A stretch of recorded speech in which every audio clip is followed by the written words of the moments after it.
বর্তমানে চলছে বর্ষাকাল, চারদিকে পানি থইথই করছে। এই সময় পানি আটকে থাকে, আর সেখানেই মশার জন্ম বেড়ে যায়। এইসব মশা বিভিন্ন রোগ ছড়ায়। তাদের মধ্যে একটি হচ্ছে ডেঙ্গু।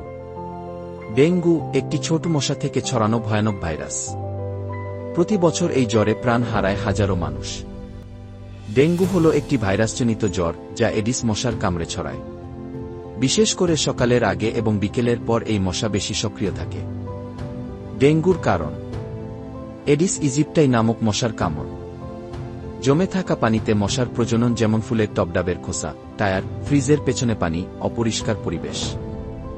ডেঙ্গুর লক্ষণ: হঠাৎ উচ্চ জ্বর যা 104 ডিগ্রি ফারেনহাইট পর্যন্ত, তীব্র মাথা ব্যথা, চোখের পেছনে ব্যথা, পেশি ও হাড়ে প্রচণ্ড ব্যথা, একে বন ব্রেকিং ফেভার বলা হয়, বমি বমি ভাব, গা ও হাতে লালচে র্যাশ, কিছু ক্ষেত্রে রক্তপাত, নাক, মাড়ি, পায়খানায় রক্ত, দুর্বলতা ও খাওয়ায় অরুচি।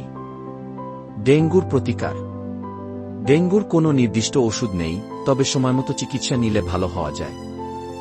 যা করতে হবে: বেশি করে পানি ও তরল খাবার খেতে হবে। প্যারাসিটামল খাওয়া যেতে পারে ডাক্তারের পরামর্শে।